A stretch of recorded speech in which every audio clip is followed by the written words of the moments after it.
تفتكر ايه اسوأ حاجة ممكن تحصل لك لو غلط؟ بالنسبة لمعظم الناس ولا حاجة، لكن بالنسبة لبعض الناس الغلط بالنسبة لهم معناه ان قيمتهم كلها بتنهار. وده بالظبط المرض اللي بتحكي عنه حلقة بيرفكت من اغرب حلقات كوريج، حلقة مدتها حوالي 11 دقيقة، لكنها بتتكلم عن مرض نفسي ملايين الناس عايشين بيه من غير ما يحسوا: الكمالية. الحلقة ببساطة بتبتدي بعد ما كوريجي بيفشل في شوية مهام بسيطة، ويوستس كالعادة بيقوله ان هو بيعمل كل حاجة غلط، وحتى ميوريال من غير ما تقصد بتطلب منه ان هو يعمل كل حاجة بأفضل شكل ممكن. الضغط ده بيتحول عند كوريج لكابوس، وإذ فجأة بيلاقي فيه مدرسة غريبة هدفها الوحيد ان هي توصله للكمال. المدرسة بتبتدي بتختبره في كل حاجة: طريقة الوقوف، المشي، الكلام، حتى البنى، حتى النوم. وكل مرة مهما حاول بيسمع نفس الجملة: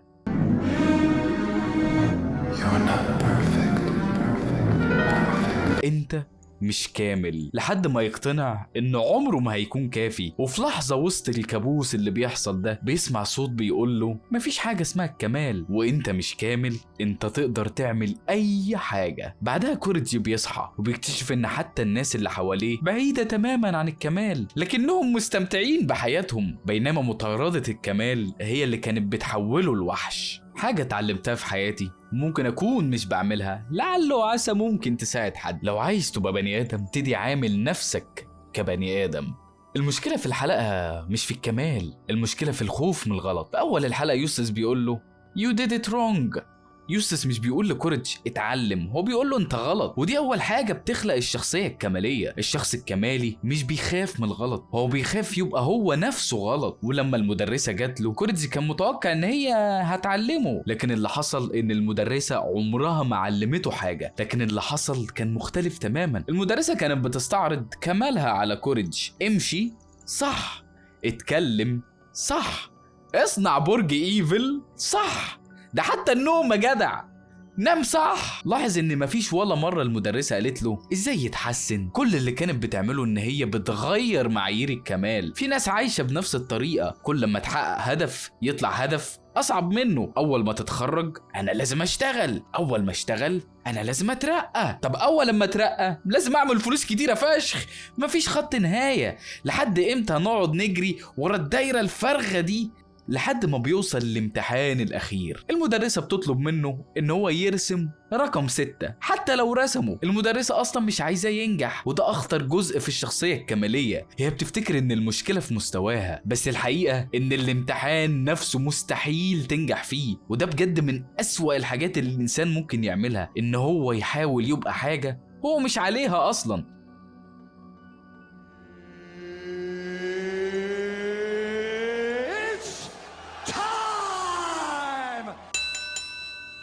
انا عايز اطير. يا اسطى انت مش فرخه ولا عندك جناحات، انت بني ادم. لازم يكون شكلي حلو قوي في كل صورة. nobody fucking cares يا برو. انا عايز ابقى ملياردير. طب هتعمل بيهم ايه؟ يعني انت هتنقذ العالم بيهم؟ هتعمل ايه بيهم؟ الاخطاء مش مقبولة. الله، امال هتتعلم ازاي؟ لازم كل الناس ترضى عني كل يوم. لحد امتى هترضي الناس يا باشا؟ هل انت بيبول بليزر يعني؟ بتيجي على حساب نفسك لاجل غيرك؟ انا لازم ابقى منتج 24 ساعة. بس انت مش ماشين، حتى الماشينز بيتشحنوا. لازم كل الناس تحب الفيديو بتاعي. سؤال بس، هو مين اللي لزمه؟ هو مين اللي ألزم الناس كلها ان هي لازم تحب الفيديو بتاعك؟ انت تعرف ايه عن الواقع؟ تعرف ايه عن الناس؟ تعرف ايه عن اختلاف الآراء؟ بطل تعيش جوه الوهم اللي صنعته لنفسك وابتدي عيش بره في الواقع، في الحياة الحقيقية. مش منطقي الحاجات اللي احنا بنحطها لنفسنا دي. الكمال مش هدف، الكمال ده اعتقاد اللي بيولد كل الاهداف اللي فاتت. لو انا مش كامل يبقى انا مش كفاية.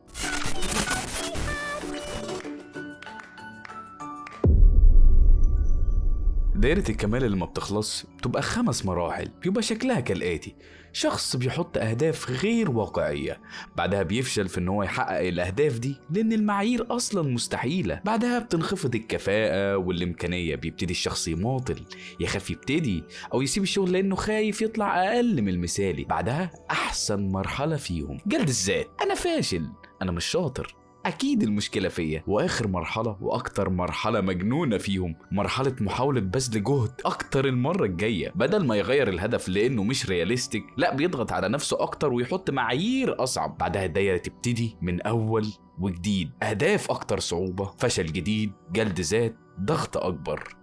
دي الرسالة اللي بتدور حوالينها حلقة بيرفكت من كوريج. المشكلة ما كانتش في ان انت تحقق هدف معين، المشكلة في ان انت ربطت قيمة نفسك بقدرتك على الوصول لمعيار مستحيل. الغريب ان الحلقة بتكسر كل ده في اخر دقيقة. ميوريال فشلت في الحاجة اللي هي بتعملها، ويوستس بيعزف اسوأ عزف ممكن في التاريخ، لكن ولا واحد منهم مهتم. الحلقة بتقول ان الحياة مش بتكافئ الانسان الكامل، الحياة اصلا ماشية بناس ناقصة وناس بتحاول مرة تانية.